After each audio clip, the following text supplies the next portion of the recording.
bas ka nga ka aray ema wangin kein peilaw takin ka hotha Christy chon min ron kola usheta accident aron ti kameng bial popa ka tha khor ngal kalaw la thai ngel lo tapani ngatingen pa fine accident hin to le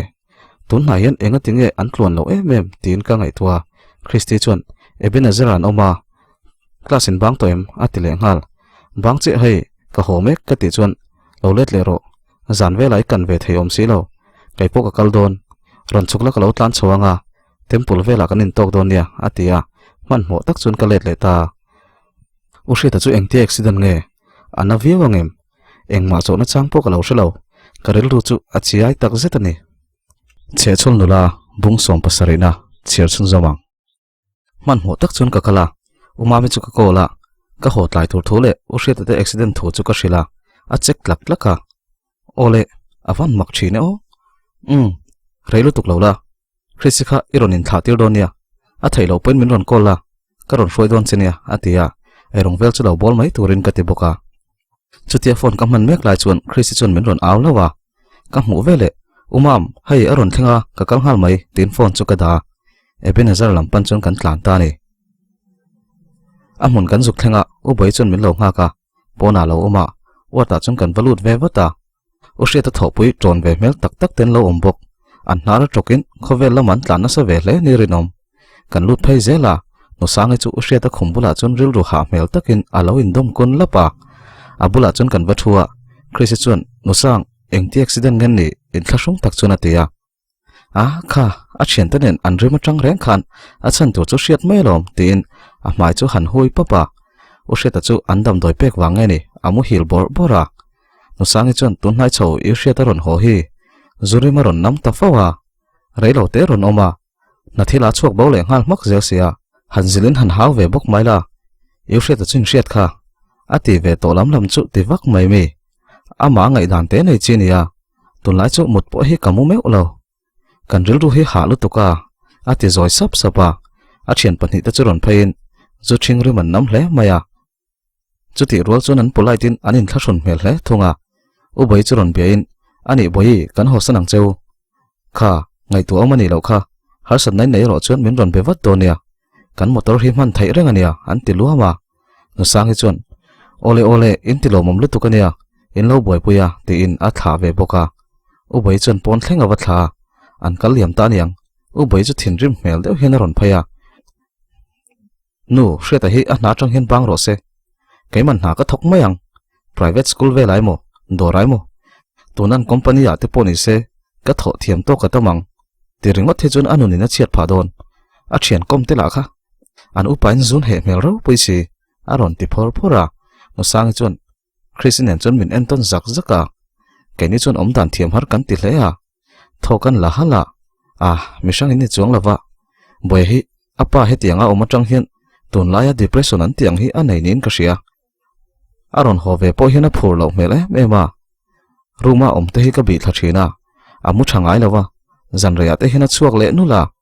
varanda te hian a teile ruk ruk thin ril ru hana lian ta ka nei ni a na chu ban san tura ka ti na rei to a enge ka nayang ka thongai a ti maka seizui pui thein thin lo lom beidong o tak chuna tia ushia ta mu bem chu ka ena tunma avunung takang khamu tura om to lova Salvation Army uniform nena tlangwal fresh le pa taksi ka mu thin ka en thak fo thin ushia ta mel kha a pai tel tel nin ka sia hun rei lo te chunga mishing lo in thak chak tan chu ka ngai tu neu newa ushia ta chu a har chu huna phone atang tala ti ti pui ngai ka tuma tuna anun dar atang chun hroi chu ngai ka du ni reife kanom hu chun uboi chun in tla lu tukang in du chun ho to ro hei doctor point ngai tu amani lawati kha ati chun kaini point ho kan lo du ve to tho bok nen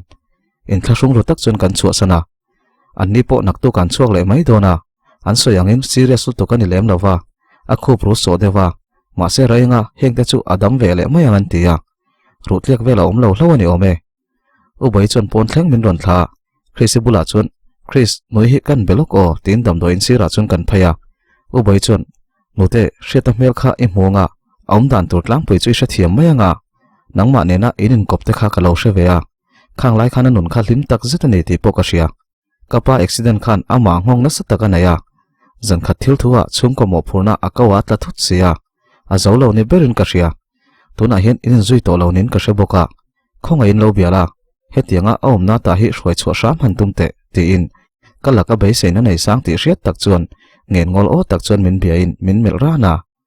kai po chuan nia amak ka ti khop mai ma se kan top chanero kai ma thu pakhat ma tel lawa ama du than na manga hetianga om hi kan nia in soyang khan u hriat chu ati to chu titla tang chi khania achan ka zo lain min chang du box si lo aril ru a hin phubalak ti lam hi a om ne berin ka sia ka ti chuan u bai chuan ngai tua ding ti hriat takin amel ngaya mel ngut nguta angoi wang wang no chuan ani don mo chu tiang lam chu ka lo ngai tua ngai me lawa engpo ni se kangen ang chu chuan lo koma lo ti ti pui sha mi tum don nia naktu ka umami khan hun nei chuan min lo tlo sela yu hriat ale ipa hmuwa ka ron kan pa ni maya chuan in tlai lu tukang kal to ro ti in min tha Chrislam pan chuan kan phaya kan tlan san taria umami chu ka kol ngal wata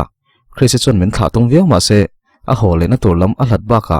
ama chawa hole tur chu ka ngai tua wangin Chris te in lama min lo lam mai turin umami chu ka hrila Chris nen chuan kan ti ti mol mola umami te chu a patlinga engma hlo nei lo ti in Chris nen chuan umami chu kan kap chawa kan noi dun ar ara Chris te na chuan rei vak lo ka dongma anu le pa chu pa hmo ka ten laman lo om da ya kan thom sia in Chris no chu ron chawa rei vak lo umami po chu ron thleng zui ve maya zan te tlai deuh to wangin holeng hal mai kan tum chu zan ria ka lai lo bok nen nu siam te chun ai ve ngal tur chun min tina saviawa ma se kai chun a ho vat vat ka du ka ti chun umami chu ron trong ngal vat nia a ron ho vat vat angai kan choi na po kan la sil lo a ti zo Chris chu lo nui var vara an ti le tak tak ka ringa zanin chu ka wa han sil lom play lo ka tiril ru ma se engma chu ka sai du lawa karil ru a thleng sil lo tumru na lian tak ka naya a so but hin mai in ka thlen vele thleng sil tur lo om nur chuan cho po kai lawang kamum ha kang ka tiril ruwa reivak lawa chuan kanin chu kan thlenga kan lu vele chuan khuma chuan umami chu lo zon hal he pain la fing vel lu to khi chuwa cholam chu arukin ka khoi phei dek deka karin lo lu tukin thleng chun lo sil ve nge ka tho huai theinia thok le khata ka ha dam ha song song thei hialin ka ria ken thaka ken te fai chu ka e ve sok soka kei ma ai na chu sil hi chu ka hne so ve em ti chuan reilo te chauka chun kan thua accident thlen dan tele tun haya u hriat te chung in van doinan to na sajia te chu kan soya kan chung ko chun kan ti ti ho mel mela umami chun enge mongai tu ni om takin u hriat te chungchang kan soi lai chun angoi renga reitok tak kan chung ko u hriat te chungchang soya khun khan ve taka kan ti ti nu chuan kanu chuan u hriat te chung ko tan tong trai na man thai na sia a tong trai nu chuan mutur chuan kanin ruam han ta ni keiro kamutala chualo baka u hriat om dan ngai to neu neu chungin kameng renga engtin nge u hriat hi mana ka hriat thin anga khan ka hruai let le thayang ti in ka ngai to ve neu newa a number ka delete to po chu colony group atang chon kala leya hun rei tak ka en ngam to lo u hriat ane na kan thalak dun na ta chu ka en leya enti boy rap rap chunga ka chuat no na bula kan thalak dun ta chu ka ena kalunga leng ve tak zetani chutia ngai to na koma ka om reng lai chuan bena phone call ka donga amak lu tuk bena hi ka kho har shom ka ti lai tak hian aron lang le nol thina kaila hin ka lo ti ti puin ka du du ka lo sei mop mop zela angai thla ve top mai zel man dewa ka thian boring ve tak thin kha tuna chun ka thian ka ne le ka po e me mani to a u hriata accident ta chu ka hrila a om dan in thlak mak ka ti zia ta chu ka soi pui siam siama bena chun ala tha ve le mayang machine chun dai pel chang kan nei ve le zeu thina lo bible apo kami chu tluma se a tho leang ti ni kha ati chuan we bible thu te chu ewa se to ve nui war chung chung ka lo ti fata o ka tung trai na sa long tun ma mi ang kha kan ni to lo o ka tum ka hlot lin nge theinan ka tung trai na satangai long ati chuan nia pathian sha rengin thei to phan chuate ka lo ti ve bok kanin biak char char nu chuan nui ka sual wang le u hriat la ka ril ru chia ka put wang po ni lovin yu hriat chung chang i soi hian eng tin mo tak hian kom thina ka thik tlat zel aron ti chuak lola engki bishet vek to kha thik tur pom to lo kadin kara top vek to lo chu lawa nang chu ka thiadi nia ka ti chuan bena chu tho hala nia thian ati zoi sapa engma danga seizom lo kar le amets kan nei dona sapa kom ve to dona sin tv a an live dona ka lu ve hlo takin min lo en nge nge yang che atia phone chu kan da taria bena chuan min la du ve viau chun ka ria ma se tuna ri chuan ngai zong nei ka tum to ri lo ni lekha ka thiam thei lo si chu ta kara che chol ni bok mani to ka boina nei rek nen ngai zong nei a relu han pek vel kha ka pe lo ni benai ro ain soi ang tak takin min la ngak renga ka thian hi bula soi dan chuan noita na in nga na tlak mi pani ka tum ti na soi thina ni ome mi tam tak ril ruwa chuan e du lo chuan be to lo mai la be se na siam sak lo la min ti mai thei ma se ni got bik lo be se na siam turang zong in voi khat ma ka belawa ka khohar min nem tu nia bek lo ka tum poin ama zo khen min bia in ngai zon na chung changa soi do ne ro chuan thil dang ka lo sei zel thin chu tiang tak ka in veng chung le ka ngai zong lo ani ti hra chunga min be ve ngar ngar pai ka ta na thian ni po du ve hial ani wangin in la enge moa lo biak pai lo vel kha ka du lo zo ka ni tin tuna phei chon ka ngai na ve to tak zeta ma se thian angin atu khuwa wara zoram pha wang dik taka ron let le tai moti mai turin ni chuak ron eng sur sur te chu amoi e mema khovel chu rong thar ron mutir tum ni om takin amoi na zong zong ron chu poemo ti mai tur hinia chu jing ni chuak chu khoma tang chun ka thlir renga kanu chu ati dan ngai te bokin ma taka tholea a e khun vela kai chumin ron kai tholea ma se kanu thorwal khan ka har dei towa kalamului ve mai mai ni umami ro lamu ham ham mai kanu chun so lovil chun somro ken thiar don tin min lo san le towa kai chun ka phone khoi mel mel chung chuan chome chu ka vila thala group a men lo e chunin ni zan lawan message te chu ka chiara rin chana rci ti chun ka mitala le zar to group a chuna khat to kina lang vele zuk zuk thina a dp chu ka han ena ka pangpar ni mangai khani a number chu ka save ve rengota biak phai chu ka tum lem hlei lawa umami chu ron tho chuakin nute thingpui om do nem a ron ti le to ka shelo anu dale dalo ni mai lom ka ti chuan mp5 pa in han en lokte ni zan zan raya no pang ho thil zir tur ka boi pui le a ka meng rei lu tuk ka chaw vek a ron ti amen rei vela hian a chaw bik thei sia kei ve dar khat vela muro iphone en khadala min ti point zinga pa ngai takin ka thole thei tho ania che chol non hi chu soft thiang lo reng ani kai ni chu tukin zinga kan mu thina tukin a vek kan tho thin kha kha ni mai ti pa chon thingpui chu ka pe a thingpui no doma in recall pa chon in soi theina chi poni shep lo chu in exam te po hi nai tawng lekha te hi izir lo si e subject ba hi nayanga lak mi lo hian college chi chuak ve ngotange kan sen so te hi shereng ro umami hi chon a tho ma le min zil mani mai ma se alo pas chu vek nu ni ve miao boxia soi theila chu ka nei ve der lo zing dang ang bukin kanu in thiar chu umami chon avatur le a kanu in por to kin lo chang le umami bathroom lam panina kala zing danga ti thin dan ngai bokin kongka in kalti shareng chungin ava pot che data tunge om avatile chu vele anu chon tuma anin om lutuk alo ti hluk zela umami hi chu ati dan ve reng hinia hetiang hena ma vati vela ahman mo du chuang mi lawa min vin le trip zoka tuk chon te kan pe nu chon umami chon tiro voin chu e watangu nu nang pen siam mala nui nang chu za ka peng chenga taxi ne mo bus ne mo kal mai ro choma ka nga ya first period ka han nei zoyanga boite anin lama ka hanom pui ve zoyange min bei sei ve sia atia ni danga po min shoi kha to e maya bus ne kal de zel kha kalo ti chuan ka shoi tho chelong enge class in nei maim ati chuan first ka na ya abak chu poi mo lu tuk lo voin chu ka pei vak lo shim shim ka ti chuan kanu chuan pei lo ti ringot i pei lo chun bazar lo thula na lo thokro alo ti le ngal kei che chol riang ba hi min zil ron le don ka va han he tak enge poi mo vak lo lom ka ti le chuan umami chuan eng tia poi mo lo exam nai to eng ki mo poi mo vek class a khanom thle la ni mai han fail na te ati le ngal ininom choyang o ka ti ve maka cho chu kan aya kanei kham chona nu chun ani nui kan kaldon thleng kha chu sil lo mai ro i tlai palang ati chun tlaya kai ma sil le tur thawlom kan thleng te kan chuat te hi ama fai mo hin ti thine moni not tu te sil tu ten omasin chu infano arem rebain tir kwal keima nge hi kanesin kati chon umami chu nuina salutuk khale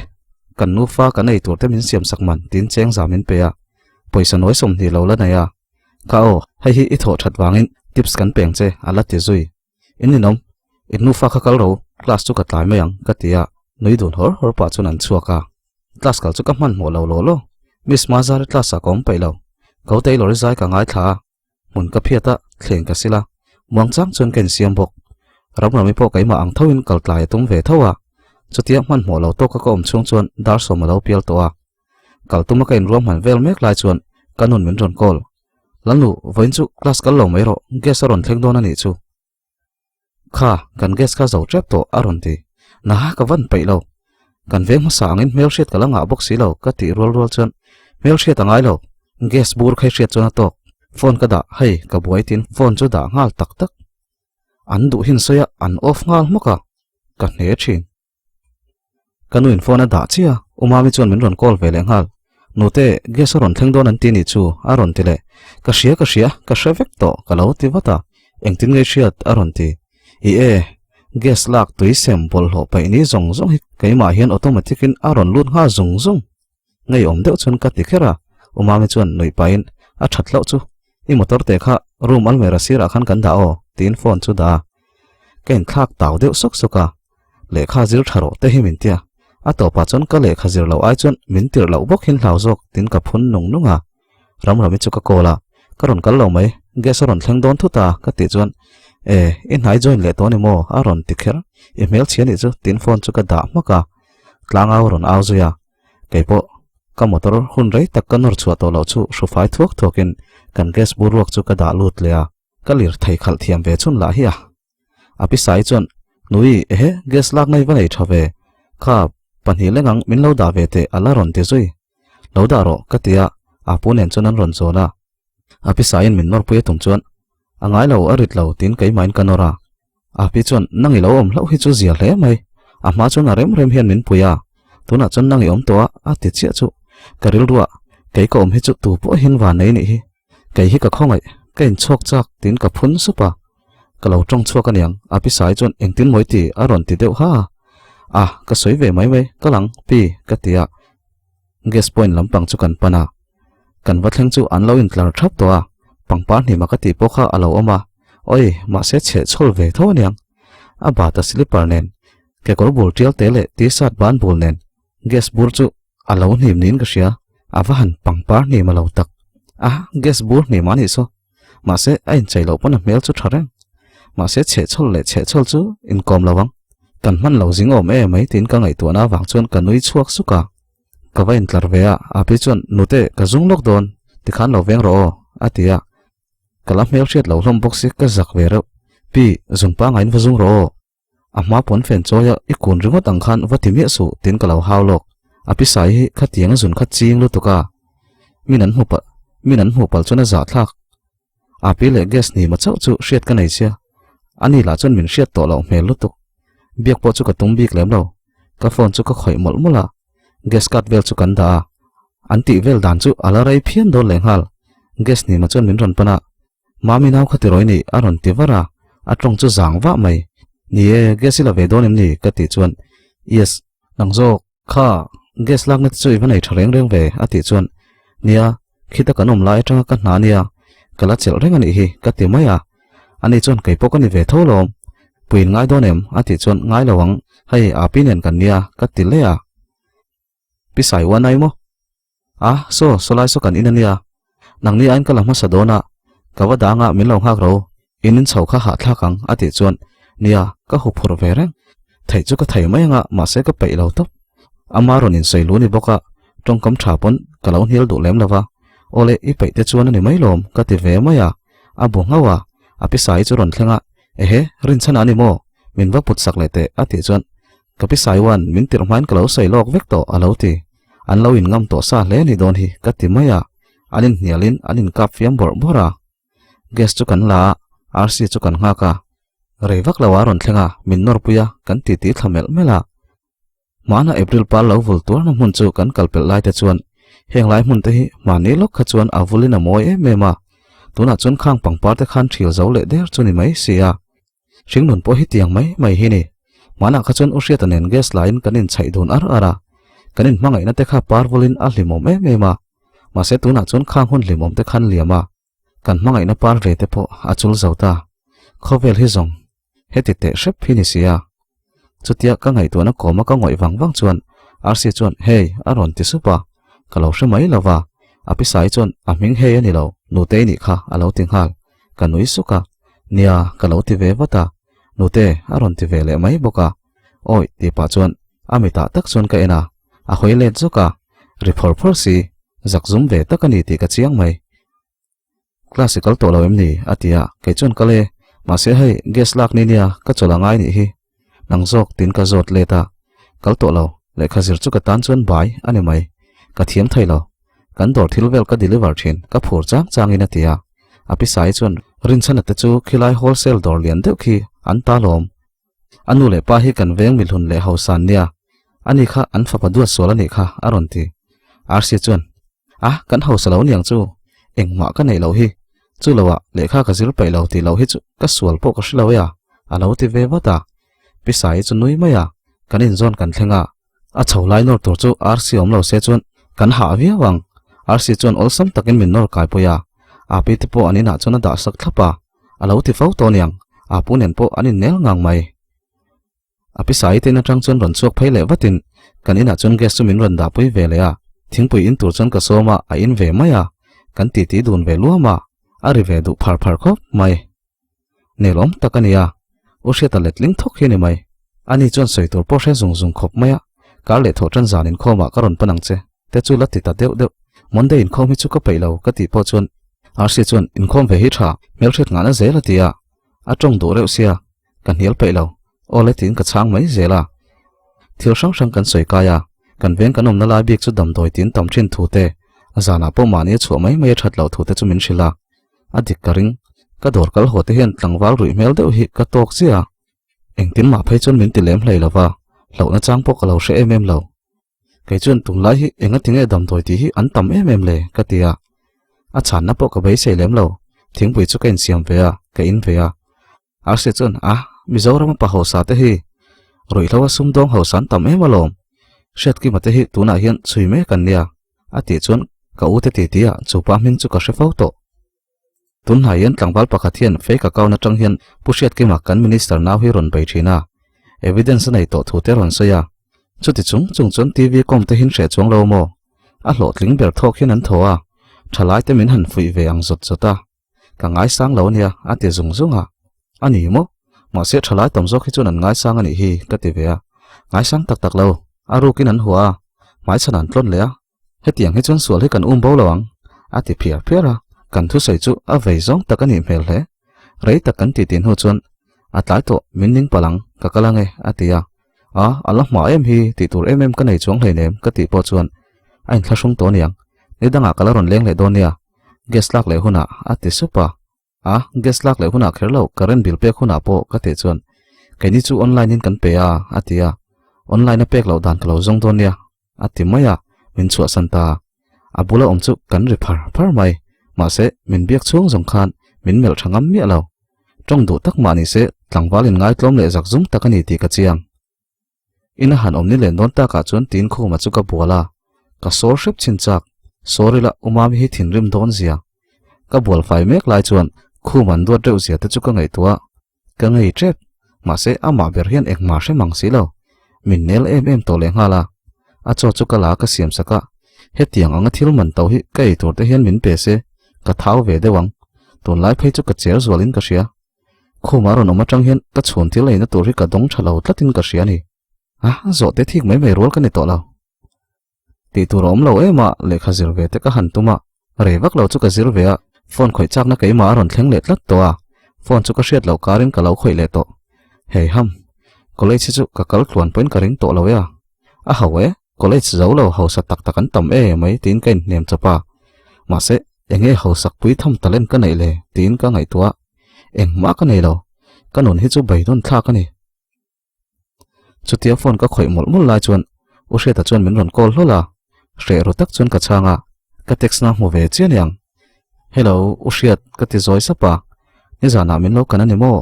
aron ti supa nia ni khoshelo khani omrenga ka ti chuan ni e azia lo khop mai ka ngai tu omlo nia aron ti luama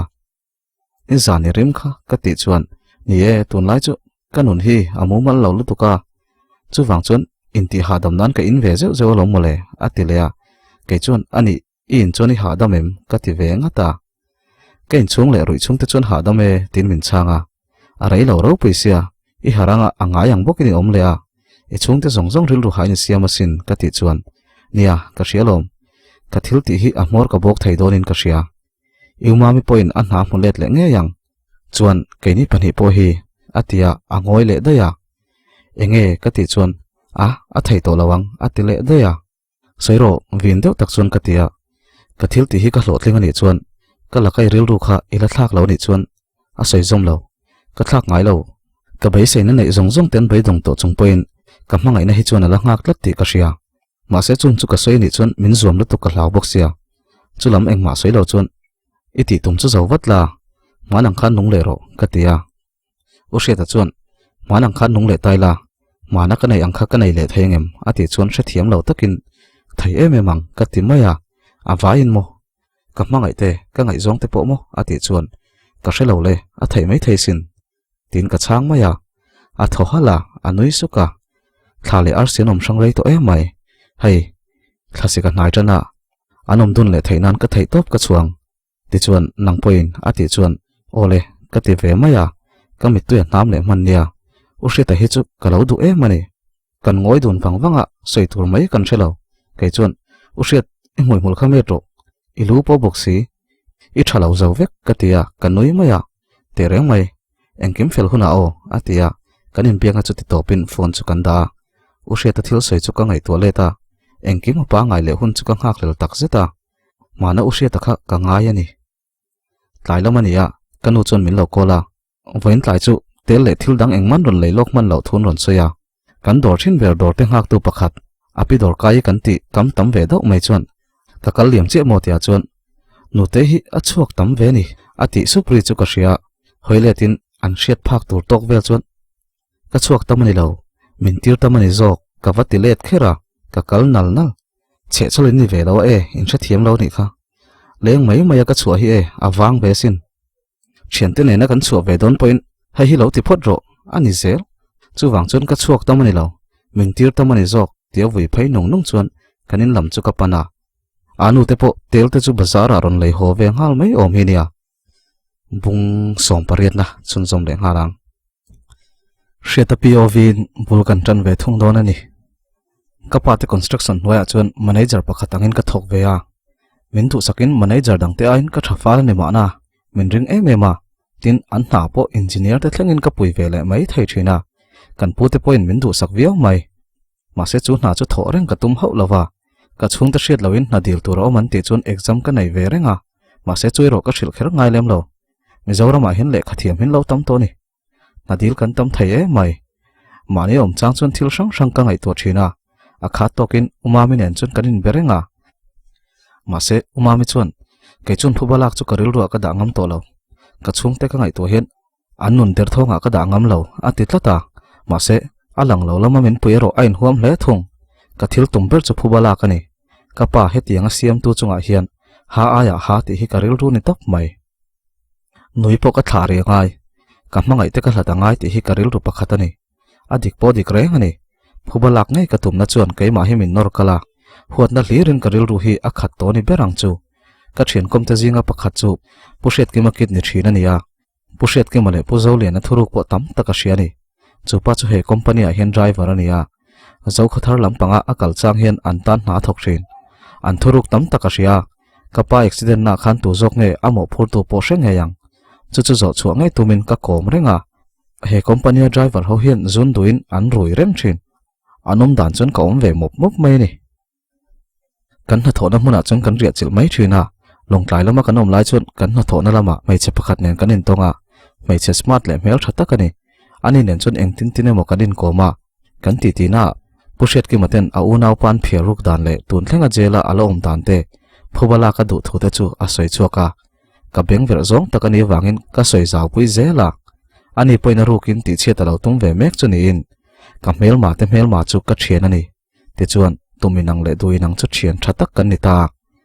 ani chuan kai ai na lo chui thui fe to a ruam man na kan siam don zela andam do in pelai thalak te po alo nei tiam to a danang in ma kan la don ani chuan proof thatak kan nei to renga ma se evidence thatak po kan ring zo to lo ani ber an thai bawin alem angin an chhuale thei mai kan ring ani phim vel chawa thleng turanga kan ngai misual thil ti thei tak ang kha kan rama atak ngei na than om ta chu a thim zonga thlir chuan alung chiat thlak tak zet ani aizola ka ho nu chuan nui ta thian hoin ka thian nu priscilla ne na kan in zui chu min lo hmuwa min zui ruwa an cha zai lo lutuk chuan ka nuyan ti zaru hle a ma se min rei phiat le ngala eng tin tin emo kan big bo san thei sha mani ka ho chang chun christian chuan kan in bezeu zewa tu ma hi biak chak na ka nei lo ma se christi hi chuan nui chan chin min shil thina wangin ka ngai na a nui chan chin hria thi ka kham thei meu lo ani ma se ka hla tangai meu mai sia christi chuan nuin min la thei ngil thei lo zia te min la nga reng thu te min shil chuan eng tin emo tak hian ka ma ka mit deuh sula ka phubalak tum chu ban san le mai du na ril ru te ka nei le rum rum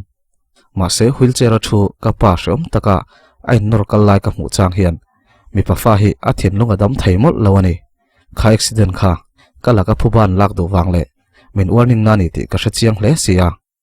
zan kha chu nurin te anniversary a noite chung chun ron kal do na lo mu fal na hunin siam ngai ka tum ru hle an ron kal tange ya mai chana kan hanin mu chia chu kan hun liam to te mi thla ron thar le zut chuta ko a han pom vong vong mai chu ka cha ka nui chon min ron en le reng thin ti ka sia ma se ngai sakangin kom du mi lawa ka mi chu nui en lo tur le ngai sak lo turin ka thunun thei maya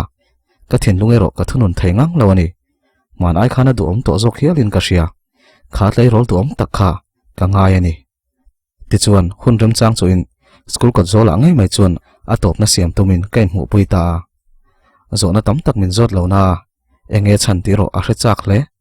ma se tu na hian tual tha po hre lo in hun ka mang me ka chung zong zong chu ka soi vek thiang lo ani ka soi ni chuan nui hian min hlau emoni hialanga ka mangai berin min hlau tur chu ka ngai tu ngam lo tun ma ang bok khana ti taw le a nia manang bok khan ka kai ding le a top na ni to turin ka fop vong vonga min chang lawa min nar lo ma se anhuwa chuan am takin kanin fop ta khania ti chuan in thalhel takin kanin thla le ta ni top len to turin nui poin engkima to pani ti pom ve ta ni nge yang hoi poron hoilet lawin min kal san nal nal khania huna kal zela na thiala kanom line kan driver pakhat nen chuan zu kan in duna ka mel ma te ta na thok thin nge khania kan company driver a chuan ka kom berani ma se tum nei ra na kom kani ti chuan kanin nel ve to boka enginga moni chu ka zot kwal ta seka apu te ho thil sual ti dan chu soi kai ta atan po a hlok zia te min shil ve siam siama an ina hian voi khat ka kal ve to a driver ve maya chuan ve mai ka ti hian driver hi ka musit ti na lam ni lovin driver lo kan rebeka khatiang zat lo ve mai he tiang khopa in man tawalwa in chung bung ro chang kang tak tak nei the chumak ka ti renga hen kan bung ro phur kara hian number 4 thanem takan kol thina kapu te hian police a mel hriat an nei tha ve to ka mo ka hlau thong ngai ai lo tin kai point thian ka nga ve tok ka kalma hian an lo phone fel diam to thina ol sam te in get ka pal tlang mai thin kan thil phur te tang hen rin om hek lo min chek ngai lem lo duty housing a chuan kapu te ta na thok thanem takanom ti ka chiang ema ka hlau thong ngai lo ka ti kha tiang chuan hun rei tak ka ti sak to a an ni chun house to a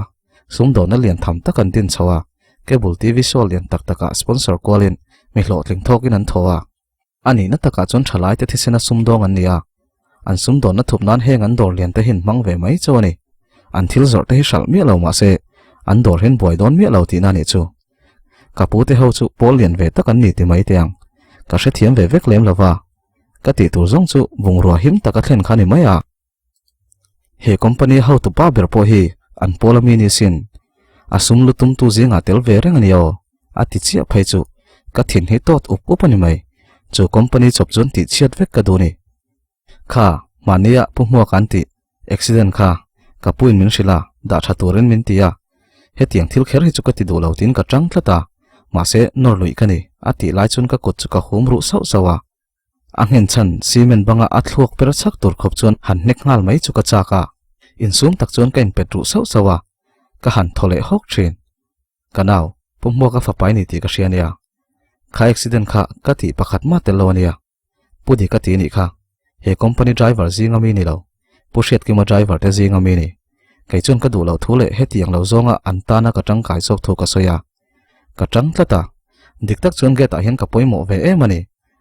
an thun hoyan da thei tam takong ma se police a hian mi tha tak tak dikna du mi hin tam ve thawa heng ho laka himdan shebel te zinga mi kani ve mi awa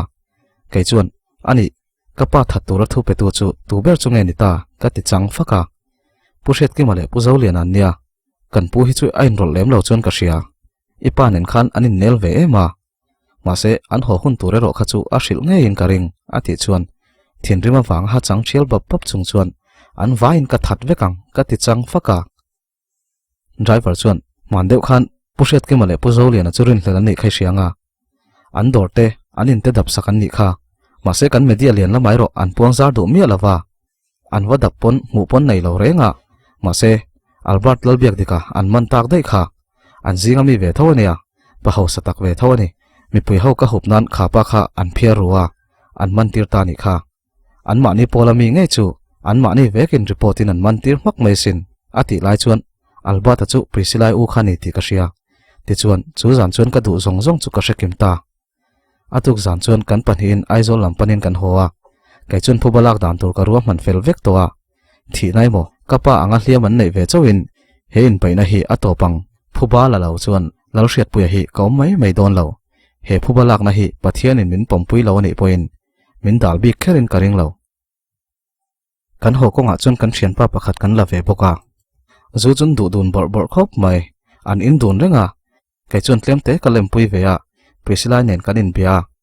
anin pistol vel lo nei ruk da na ngai tua anei to nge ya te chuan puzo lian ale pushet ke ma chu champhaya an sum do na ti len bela inzar phar zau zel turin car showroom an hon bel dona chu huna chuan vakal chila an holam chulo chin fel nge ka tum ta ni prisila nen chuan ruam man na kan siama